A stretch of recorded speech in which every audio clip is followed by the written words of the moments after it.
Hello friends, welcome to சமையல் delayed. இன்னைக்கு நம்ம சமையல் டிலேட் சேனலில் ஆட்டு எலும்பு சூப்பு ரொம்பவே டேஸ்ட்டாக எப்படி செய்கிறதுன்னு பார்க்கலாம். வீடியோக்குள்ளே போகிறதுக்கு முன்னால் நீங்கள் இன்னும் சமையல் டிலேட் சேனலை சப்ஸ்கிரைப் பண்ணலைன்னா மறக்காமல் சப்ஸ்கிரைப் பண்ணுங்கள்.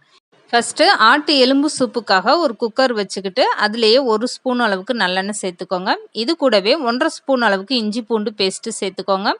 இஞ்சி பூண்டு சேர்த்ததுமே 150 கிராம்லேருந்து 200 கிராம் அளவுக்கு ஆட்டு எலும்பு சேர்த்துக்கோங்க. எலும்பும் இஞ்சி பூண்டும் சேர்த்து நல்லா வதக்கி விட்டுருங்க. இது கூடவே கொஞ்சமாக கருவேப்பிலை சேர்த்துக்கோங்க. கருவேப்பிலை சேர்த்ததுமே கொஞ்சமாக கொத்தமல்லியும் சேர்த்துக்கோங்க. இது கூடவே ஒரு சின்ன தக்காளி, 3 பச்சை மிளகாய், கொஞ்சமாக வெங்காயம் சேர்த்துக்கோங்க. தக்காளி வெங்காயம் சேர்த்துட்டு இந்த எலும்பை நல்லா கலந்து கொடுங்க. ஒரு 5 நிமிஷமாக நீங்கள் இந்த தக்காளி வெங்காயத்தோட வதக்கி விட்டீங்கன்னா தான் இந்த எலும்போட பச்சை வாடை போகும். இப்போ சூப்புக்கான உப்பு சேர்த்துக்கோங்க. இது கூடவே 1/4 ஸ்பூன் அளவுக்கு மஞ்சள் தூள் சேர்த்துக்கோங்க. இது கூடவே 1.5 ஸ்பூன் அளவுக்கு மல்லித்தூள் சேர்த்துக்கோங்க சூப்புக்கு. இது கூடவே 1 ஸ்பூன் அளவுக்கு ஜீரகத்தூள், 1 ஸ்பூன் அளவுக்கு மிளகுத்தூள் சேர்த்து நல்லா கலந்து கொடுத்துருங்க. இந்த சூப்புக்காக 1 ஸ்பூன் அளவுக்கு கறி மசாலா தூள் சேர்த்துக்கோங்க. இந்த கறி மசாலா தூளோட டேஸ்ட் உங்களுக்கு பிடிக்கலைன்னா அந்த பொடியை மட்டும் விட்டுட்டு நீங்கள் மற்ற பொடியெல்லாம் சேர்த்துக்கோங்க. சூப்பு ரொம்பவே டேஸ்ட்டாக இருக்கும். இப்போ பாருங்கள், ஓரளவுக்கு நல்லாவே வதங்கிருச்சு.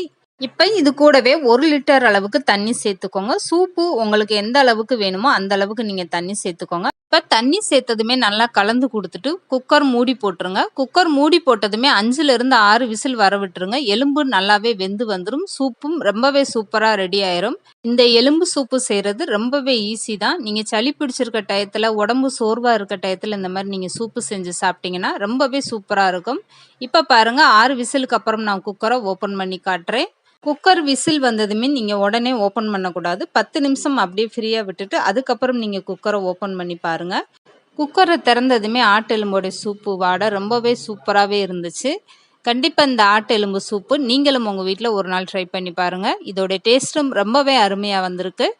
இப்போ ஆட்டு எலும்பு சூப்பில் கொஞ்சமாக கொத்தமல்லி தூவிடலாம்.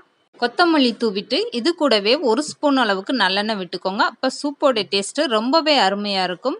இப்போ ரொம்பவே சூப்பராக சூப்பு ரெடி ஆயிடுச்சு. இந்த ஆட்டு எலும்பு சூப்பு எப்படி ரொம்ப டேஸ்ட்டாக செய்கிறதுன்னு இன்னைக்கு நம்ம வீடியோவில் பார்த்துருக்கோம்.